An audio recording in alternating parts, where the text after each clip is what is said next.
history is much like an old bookshelf, teeming with tales, both known, each story a well-etched memory on the annals of time. Yet, among these countless tales, some remain evergreen, their lessons and characters so profound that they continue to captivate the imagination. In the pages of history, names and places fade, but emotions, love, betrayal, hope, remorse remain as vivid as ever. Good night, dear listeners. Welcome to another episode of Sleepy Voyages. One such tale weaves a fabric of passion. It arises not from a fairy tale, castle, or a distant land, but from the heart of 17th century Boston, a town where cobblestone streets echoed with secrets, and the shadows whispered stories of love and treachery.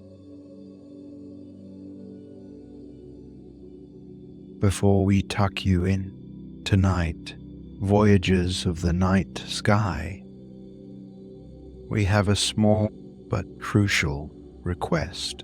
As your eyelids grow heavy and the soothing tones of Sleepy Voyages guide you to the realm of dreams, remember the peace, serenity, and comfort that we bring to you every night, just as a lighthouse guides lost ships.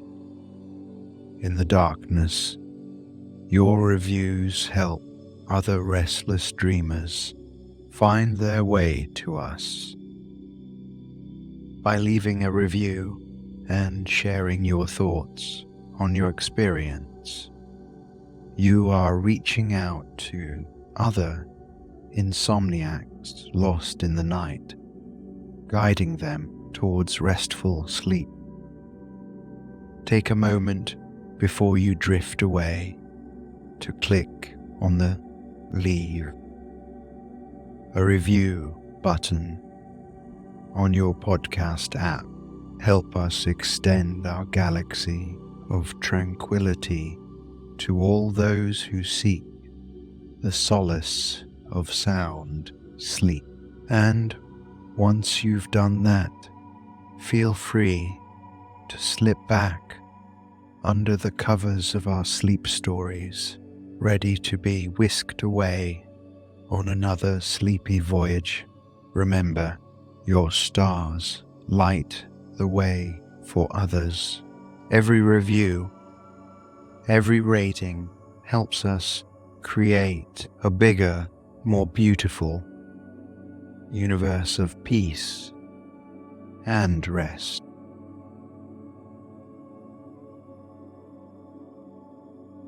Boston in the 17th century was a place of stark contrasts. The air carried both the scent,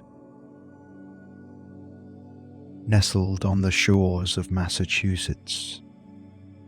This city thrived under puritanical beliefs.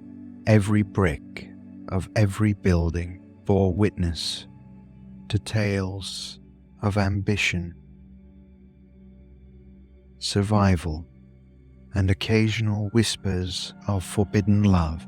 In its heart stood the town square, a place of communal gathering where joys and judgments were shared alike.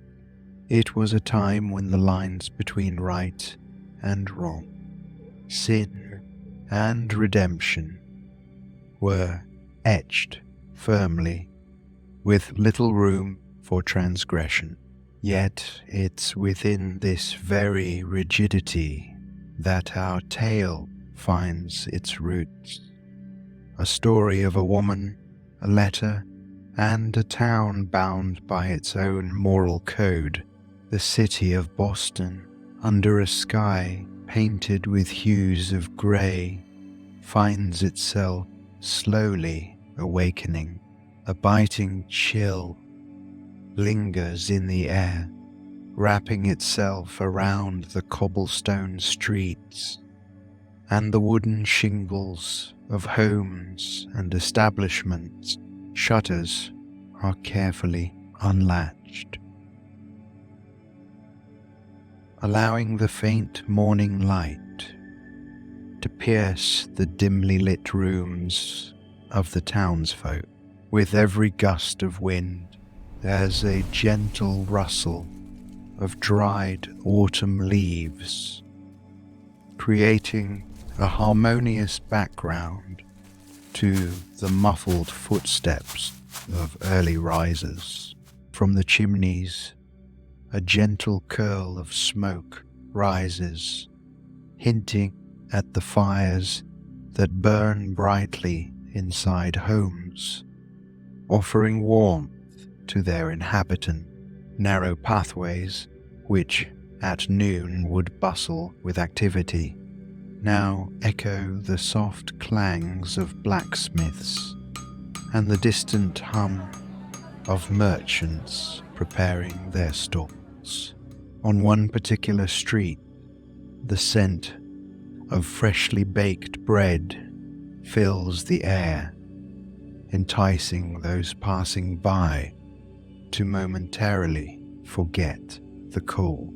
Yet, even amidst this quaint ambience, there's an underlying tension, a palpable energy that's hard to miss. It seems as if the entire town, with bated breath, awaits a spectacle, an event that's far from the mundane routine of their daily lives. And as the clock tower, standing tall and resolute, chimes the hour, a subtle shift occurs. The heart of the city, the town square, starts to draw people in like a magnet, each individual converging towards a singular point of interest. It's clear that this isn't just any ordinary morning in Boston, for today something profound will unfold, and it will leave an indelible mark on the hearts and minds of all who witness it. The town square, usually a bustling hub of trade and chatter, took on a different hue that morning. Wagon wheels were still as traders paused, their usual cadence replaced by an atmosphere thick with expectancy. Huddled groups whispered amongst themselves, their breath visible in the cold air, each one a testament to the weight of the upcoming event. The grey cobblestone streets, often alive with the sounds of hooves and laughter, now echoed with only the faintest murmurs, almost as if the town itself was holding its breath. Every eye was fixed on the prison's heavy wooden door, a door that had seen countless souls enter, but never with such a captive audience outside. Mothers clutched their children closer, both for warmth and perhaps to shield them from the anticipated spectacle. Men, usually stoic, shifted uneasily on their feet, their faces betraying their own conflicting emotions. Elders who had seen many seasons come and go leaned on their canes, their age, worn eyes reflective, perhaps drawing parallels to past events or simply lost in contemplation. Young couples, often lost in their world, today found themselves joined in the collective anticipation, hands tightly interwoven as they waited. Children, always curious, tried to tiptoe over the crowds, their innocence making them oblivious to the gravity of the situation, but keen to not miss out. Every so often, a bird would take flight, its wings momentarily breaking the stillness, drawing collective gazes upwards before they returned to the prison door. There was no clock tower chiming, no town crier announcing, but the air was charged, and the very energy seemed to hum with a blend of curiosity, judgment, and hope. It wasn't just another day in Boston. It was a day that would be etched in its history, forever intertwined with the scarlet hue of sin and redemption. The prison, an imposing edifice of stone and foreboding, held within its walls stories of countless souls, each with their own tale of woe and despair. The heavy wooden door, darkened by years and weathered by time, opened. A shaft of the morning light streamed in. It was Hester Prynne. Her presence seemed almost surreal, as if she had emerged from the pages of a tragic novel. Her gaze, both fierce and melancholy, surveyed the scene before her, not faltering even for a moment. Each step she took was measured, deliberate, echoing softly across the cobblestones of the town square. Her demeanor was one of quiet strength, a stoic acceptance of her fate, yet a hint of rebellion lingered in her eyes. The weight of the world, it seemed, rested on her shoulders, but she bore it with a grace that left many in awe. In contrast to the grey walls that had confined her, Hester's attire was simple, yet dignified. But it wasn't her dress, nor her stride, nor even her expression that captured the attention of all. It was the anticipation of what lay beneath the shawl she clutched close to her heart. The world outside the prison was both familiar and foreign to Hester, for she knew that stepping out meant stepping into a life forever changed. Yet, amidst the sea of onlookers, her resolve remained unbroken. This moment marked the beginning of a journey, one not just of physical distance, but of soul. Searching, introspection, in the very heart of 17th century Boston, against the austere backdrop, grey and brown Puritan attire. Hester Prynne's scarlet letter gleamed almost unnaturally bright, a symbol meant to represent her indiscretions. It was meticulously embroidered with gold, an intricate work of art. Yet, for all its beauty, the letter A stood for adulteress, a tag she was to wear for her perceived sin. It wasn't just a letter, but a beacon of her isolation, a testament to her enduring strength. Every stitch on that letter was a testament to Hester's own resilience, her defiance against a judgmental society. In a society where conformity was often the norm, this glaring red A challenged the townspeople's ideals and made them question their own sense of morality.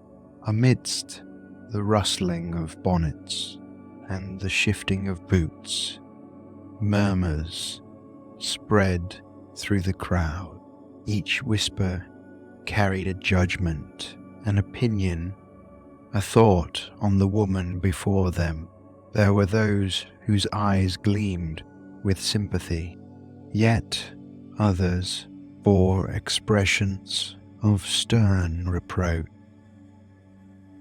their lips taut with disapproval, as if Hester's Scarlet was an affront to their very being.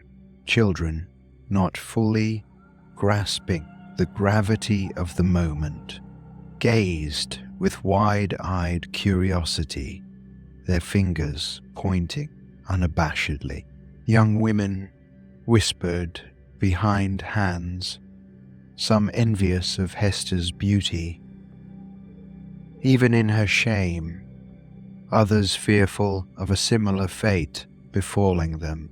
The elderly, with their weathered faces, oscillated between sternness born from strict adherence to societal norms and a softer understanding that came with age. Men of stature, the town's influential leaders, discussed the implications of this event on the moral fabric of their society. Many veiled their own secrets behind the safety of the crowd, grateful that it wasn't their own lives laid bare for public judgment. Among the many emotions, two sentiments stood out prominently. For every sympathetic nod, there was a scoff. For every compassionate glance, a look of revulsion. Yet Hester, bearing the weight of her scarlet letter and the town's myriad reactions, stood with a grace that belied her circumstances, as if she were absorbing all their sentiments, processing them, and choosing which ones to acknowledge. In that sea of judgments, Hester's resilience became a beacon, challenging the crowd to question their own complexities, sins, and the redemption they sought or offered. With this shadow came Pearl, her radiant daughter, an ever-present reminder of the circumstances that led them to this life. Pearl, unlike other children, wasn't blessed with the frivolities of innocent play and laughter shared amongst peers. Her playground was the outskirts of society, the alleys and the silent lanes where whispers of her mother's sin couldn't reach her ears. Together, mother and daughter, they formed an island amidst a sea of judgment. The town, with its cobblestone streets and wooden shingled houses, seemed like a stage where the drama of morality played out. day after day. Yet, while they existed on the margins, they were never truly invisible. In fact, their continued existence, their resilience in the face of such ostracism, made them even more conspicuous. It was as if their marginalized lives became a daily testament to the strength of the human spirit and the innate ability to find hope in the most challenging of circumstances. In her modest wooden cabin, with beams of sunlight seeping through the gaps, her hands worked tirelessly. Linen, wool, and cotton, from garments for the town's poorest to attire for celebrations. Hester's creations held a reputation of their own. Interestingly, even those who publicly chastised her couldn't resist the allure of her handiwork. Women of the town would approach her, often under the guise of an under the setting sun, their eyes darting, ensuring no watchful eyes were upon them. They would bring requests, from altering an old dress to fashioning a new bonnet. Each exchange was quiet, almost reverential. Hester's fingers, though they had felt the weight of society's judgment, moved with a grace that spoke of redemption. The very society that ostracized her was paradoxically draped in her creations. It was an unspoken secret that while her scarlet letter was a mark of her past, her work as a seamstress was the mark of her identity. Yet, with every garment she sewed, with every satisfied customer, she did not seek validation. Instead, she found solace, purpose, and quiet rebellion in each stitch, asserting her worth in a world that tried to diminish it. Hester Prynne's sin was a glaring beacon to all. And yet, in a paradoxical twist, it also cast a light on the hypocrisy of society itself. Pearl, Hester's daughter, was not spared either. Often described as elfish or even demonic, she was a child whose very existence was a testament to her mother's crime. Yet, in her wildness and unbridled spirit, there was an allure. Children, while cautioned against playing with her, would often find themselves entranced by her games, her tales, and her infectious laughter. Even as they drew near, the prejudices instilled in them by their elders would sometimes emerge, leading to cruel jests and mockery. But, like her mother, Pearl's presence was undeniable, a spirit too vibrant to be entirely dimmed by the town's prejudice. The dichotomy between covert admiration and open scorn reveals much about human nature. It reminds us that beneath layers of judgment, there often lies a yearning for that which we openly condemn, a testament to the complex tapestry of emotions and contradictions that make up the human experience. Within the tapestry of 17th century Boston, Roger Chillingworth strides into town, his demeanor as mysterious as the shadows that dance across the cobblestones. With every step, whispers spread among the townsfolk, their curiosity piqued by this newcomer. In quiet corners and dimly lit alleys, murmurs reveal his true identity. He is none other than Hester Prynne's estranged husband, long thought lost to the world, perhaps swallowed by the vast sea or claimed by some distant land.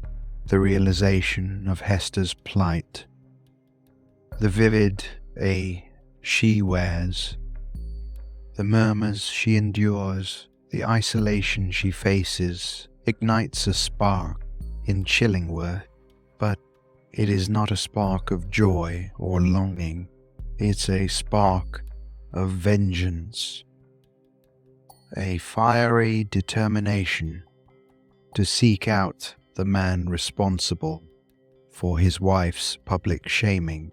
That scarlet letter, a symbol of sin and shame, becomes the compass guiding Chillingworth's every move, while many see it as Hester's burden. For Chillingworth, it's a beacon pointing him towards the unnamed father of Pearl, the architect of his own heartbreak. His every waking moment is consumed by this quest, his nights filled with schemes and plots to uncover the truth. It promises retribution, a chance to balance the scales of justice in a world where sins, both seen and unseen, shape the destiny of its inhabitants. Reverend Arthur Dimmesdale stands as a beacon of spiritual guidance in the heart of 17th century Puritan Boston. In every sermon, his eloquence and charisma draw people closer to faith, making him an inspiration to many. Yet, beneath the facade of a revered spiritual leader lies a tempest of emotions, a storm that threatens to consume him from within. The weight of an undisclosed sin, like an anchor, pulls at Dimmesdale's conscience with every step he takes. Night after night, he's haunted by dreams that serve as a relentless reminder of his transgressions. His face, once full of youthful vigor, now bears the marks of sleepless nights and countless hours spent in prayer, seeking absolution despite being surrounded by a community that deeply respects him. A gnawing loneliness engulfs Dimmesdale. His heart yearns for a respite, a moment when he can be free from the shackles of his own guilt. The more he tries to move away from his past, the more it claws back, reminding him of the role he played in Hester Prynne's plight. At first, Chillingworth appears as a godsend, becoming Dimmesdale's personal physician, supposedly aiming to restore the Reverend to health. However, as time progresses, the two form a bond, not of friendship, but one born out of Chillingworth's ulterior motives. Chillingworth's presence becomes almost suffocating, his shadow looming large over Dimmesdale, deepening the Reverend's torment. Unbeknownst to Dimmesdale, Chillingworth harbours a burning desire for revenge, making every interaction between them a dangerous game of cat and mouse. Each day, the walls seem to close in on Dimmesdale, as the boundaries between friend and foe blur, intensifying his inner struggle. One could only wonder how long before this tormented soul finds relief. Would Dimmesdale ever find the strength to confront his past and unveil the truth, or would the relentless pursuit by Chillingworth push him further into the abyss of despair? The tale unfolds as these two lives intertwine, setting the stage for a revelation that would shake the very foundations of the Puritan community. Election Day in 17th century Puritan Boston was not just any day. It was a day when the town would gather, casting votes and making decisions that would shape their community. The town square would usually buzz with excitement, but this particular election day had an added weight, an unspoken tension that was almost palpable. At the center of it all was Reverend Arthur Dimmesdale. This was a man who, for years, had been the beacon of spiritual guidance and wisdom for the town. Yet, today, he carried with him a secret, one that was threatening to burst forth from his very soul. Ascending the scaffold, the same ominous platform where Hester Prynne had once stood, bearing her scarlet letter, Dimmesdale took a moment to gather himself. The crowd waited in bated breath, expecting a sermon that would elevate their spirits, but what they got was something altogether unexpected, with a fervor and a rawness that shocked many. Dimmesdale revealed the burden he had been carrying. He confessed his role in Hester's plight, proclaiming himself as the unnamed father of Pearl. The town square, which moments before had been filled with whispers and murmurs, now echoed with a stunned silence. Many felt a mix of shock, betrayal, as the weight of his confession bore down upon him. Dimmesdale's strength seemed to wane. He felt both the crushing weight of his guilt and the liberating sensation of truth.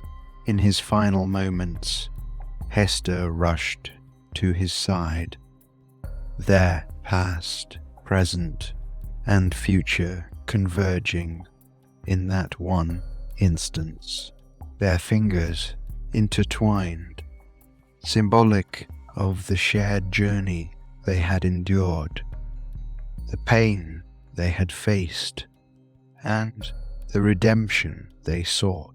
Together in the face of judgment, in adversity, they found a moment of shared liberation, a fleeting moment that encapsulated the complexities of sin and the overwhelming desire for redemption.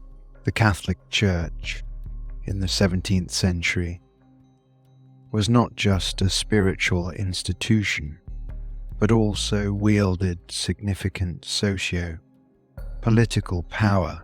In many ways, its influence permeated every facet of daily life, dictating not just moral standards, but also the punitive measures for those who deviated. The church, back then, was seen as the ultimate moral authority, holding sway over the masses with its teachings and interpretations of the Bible.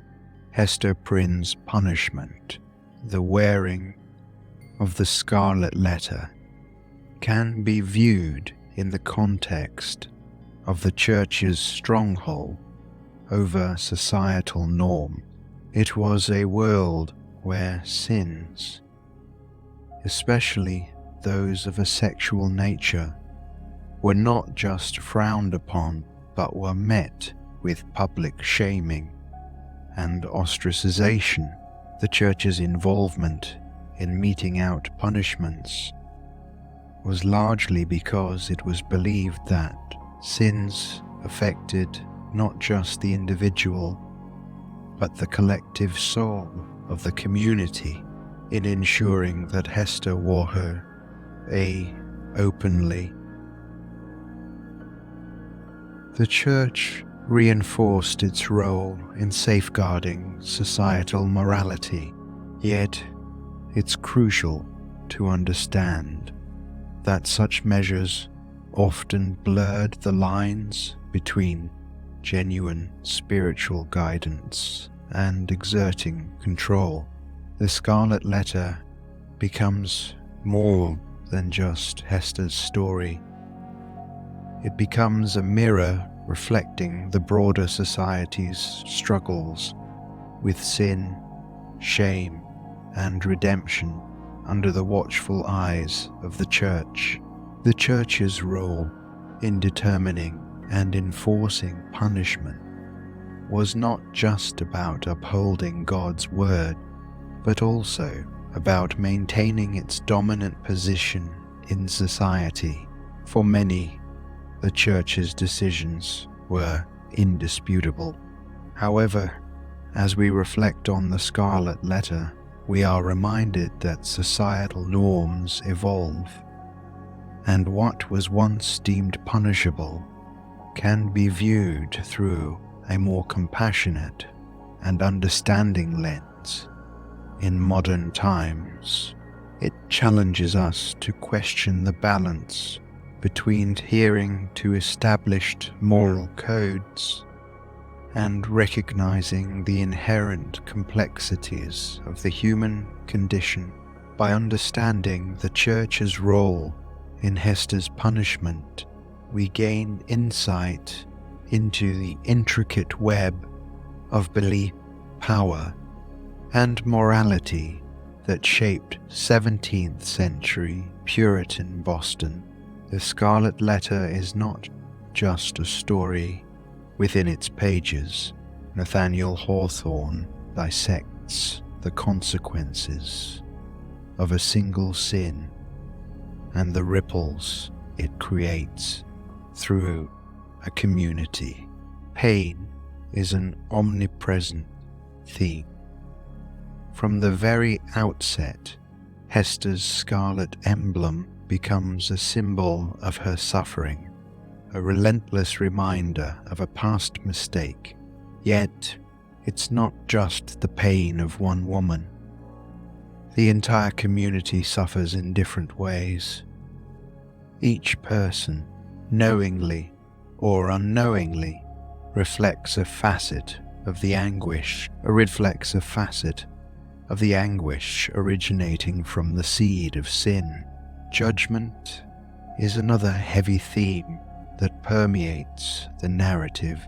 The Puritan society, with its strict moral code, is quick to label and condemn, making Hester an outcast, an object of scorn and shame.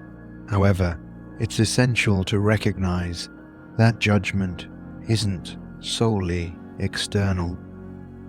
Internally, characters grapple with their self-inflicted verdicts. Dimmesdale, especially, is tormented by his conscience. A personal tribunal, redemption, is the shimmering thread that ties this narrative together. It is the light at the end of a dark tunnel, suggesting that healing and forgiveness are always within reach. Hester's path to redemption is one of resilience. Through her unwavering love for Pearl and her dedication to her work, she redeems herself. Dimmesdale, on the other hand, seeks absolution in truth. His public confession, though it costs him his life, brings him the peace he so desperately craved. The story serves as a reminder that while pain and judgment are often self-imposed, redemption is a choice, a journey of introspection, acknowledgement, and transformation. It underlines the idea that no matter the weight of our past, the future holds the potential for renewal and atonement. The religious institution wielded immense power during the era depicted, not just as a spiritual guide, but also as a societal moral compass. Every decision, every step, and every judgment were tinted with the shades of religious doctrines. The scarlet letter she bore was as much a reflection of societal norms as it was of the Church's stance on sin. Yet, when we pause and reflect, we realize that these external judgments often conflict with the innate human understanding of right and wrong. While the Church may have served as a dominant force, the characters in our tale grapple with their internal compass. Hester, for all the humiliation she endures, remains steadfast, embracing her identity and her child. Dims the journey towards understanding oneself, seeking redemption, and acknowledging mistakes is deeply personal. And while society, influenced by religious or any other doctrines, might impose its judgments, the path to redemption is treaded by the individual alone. It's a reminder that, even in the face of overarching external forces, the individual spirit can, and often does, rise above, charting its own course based on internal beliefs and values. For in the end, the complexity of our emotions, our sins, and our paths to redemption are uniquely ours to navigate and understand. Allow your mind to wander back to 17th century Puritan. The air is crisp, punctuated with the faint scent of wood and sea. Picture a town square where cobblestones pave the way for residents and visitors alike. Imagine the muted sounds of wooden wheels of carriages, the distant laughter of children playing, and the quiet conversations of townsfolk trading the latest news. On the horizon, the dark silhouette of a church stands tall, casting long shadows over the square, a symbol of faith and authority in this devout community. Feel the textures, the roughness of hand-sewn fabrics, the coolness of metal clasps, and the gentle warmth of sunlight filtering through the gaps in buildings. In the distance, there's the rhythmic sound of waves crashing against the shore, a reminder of Boston's maritime roots and the vast Atlantic that connects this new world to distant lands. Notice the varying hues of browns and greys, the colors of wood and stone which form the primary palette of this colonial era, punctuated only by the vivid scarlet of a single letter.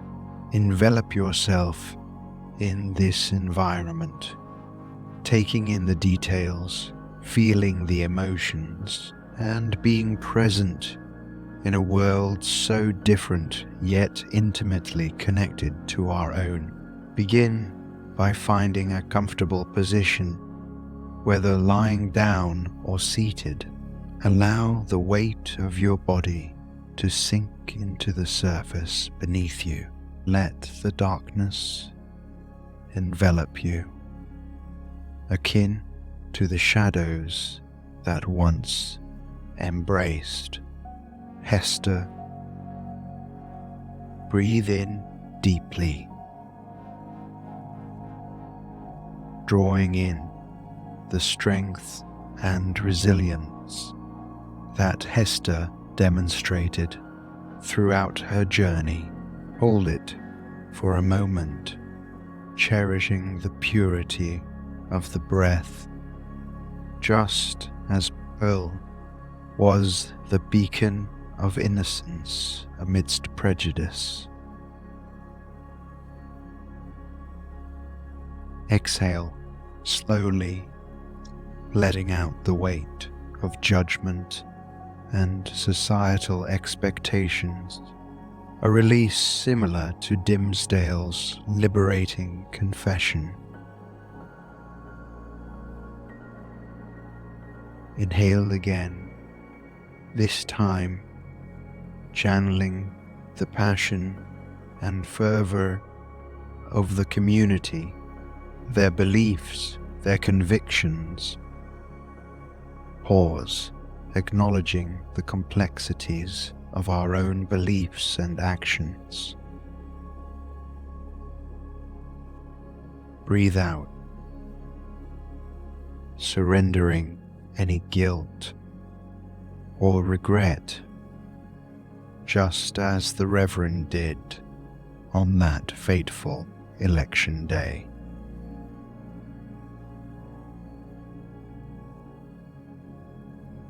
With each inhalation, absorb the lessons from our tale, the strength in redemption, the understanding of one's own action,